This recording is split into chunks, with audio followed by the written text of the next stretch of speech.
আর আমরা খাই খেসড়ি মুসড়ি ডাল চাল এই আবলা জাবলা গুটি খানিক খাই, খাওয়ার সাথে সাথে পেটের মধ্যে আষাঢ়ি মেঘের মতো গুড়ুম গুড়ুম ডাকা শুরু করে দেয়, পায়খানায় যাওয়ার আগে পায়জামা লুঙ্গি শেষ। এ যদি 3টে ডিলাই দিয়ে, আল্লাহ নবী 3 ডিলা ব্যবহার করছেন, এ যদি খালি 3টে ডিলাই দিয়ে ওরে ছাড়িয়ে দেয় হবে কাম? ওর তো এক বদনা পানি তোর তো দমকল মারতে হবে।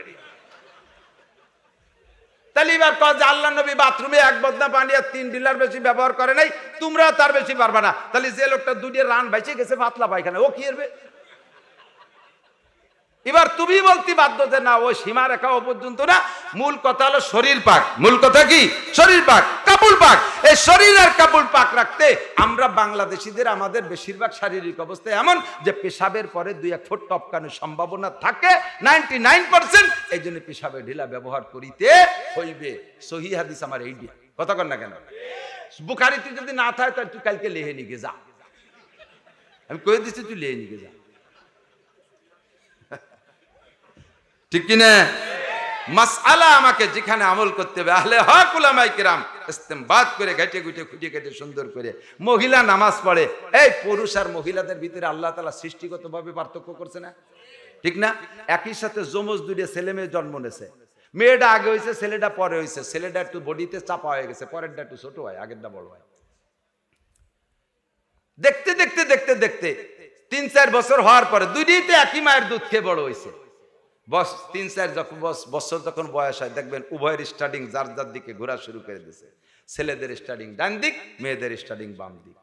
মেয়ে থেকে আম্মু আমারে হাড়ি পাতিল কিনে দাও, আমারে ছুরি ফিতে কিনে দাও, আমাকে এই খেলনা এইগুলো কিনে দাও। ছেলেতে কি কয়? ছেলেতে কি কয়? আমারে হাড়ি পাতিল কিনে দাও, ছুরি ফিতে কিনে দাও, ওকে আমারে ক্রিকেট কিনে দাও, আমারে বইটে কিনে দাও, কুটো কিনে দাও, আমারে র্যাকেট কিনে দাও, সাইকেল কিনে দাও। ওর স্টার্টিং এই দিক চলে যায়। 15-16 বছর বয়স হলে শারীরিক পরিবর্তন দুটোর 2 রকম। এর দাড়ি মোছ ওঠে, ওর শরীরের অন্য অন্য জায়গা ব্যতিক্রম শুরু হয়ে যায়।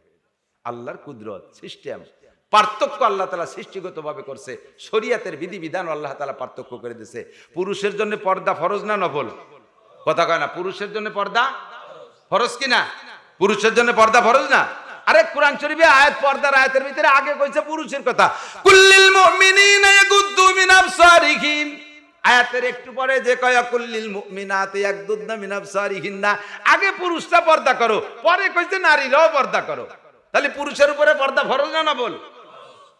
এখন দুই জাতির পর্দা কি একরকম?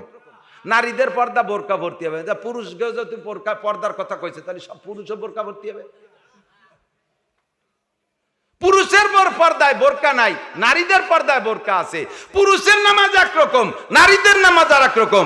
পুরুষে কানে উলা দেবে, হাতকে টান টান করে এভাবে ছানা বানবে, হাতের কবজিটাকে ধরে নরমালি হাতটাকে ছেড়ে দেবে, একেবারে নরমাল ছেড়ে দেবে, যে জায়গা যায় এরকম বাস করে রাখবেন না, হাতটাকে ছেড়ে দেবেন যে জায়গা যায়। আপনি দাঁড়াইয়ে মেপে দেখেন, তাহতা সুররা হাদিসে আসছে নাভির নিচে ছানা বান্ধার কথা, হাতকে নরমালি ছেড়ে দিলে নাভির নিচেই চলে যায়।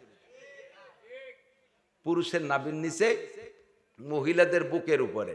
হাদিসে 2 রকম আছে, বুকের উপরে ছানা বান্ধার কথা আসছে, নাভির নিচে ছানা বান্ধার কথা আছে, দুইটাই সহিহ হাদিস। আমরা হানাফি মাযহাবের মাসআলার পর আমল করলে আল্লাহর রহমতে 2টি হাদিসের পর আমল হয়ে যাবে। কিভাবে করব?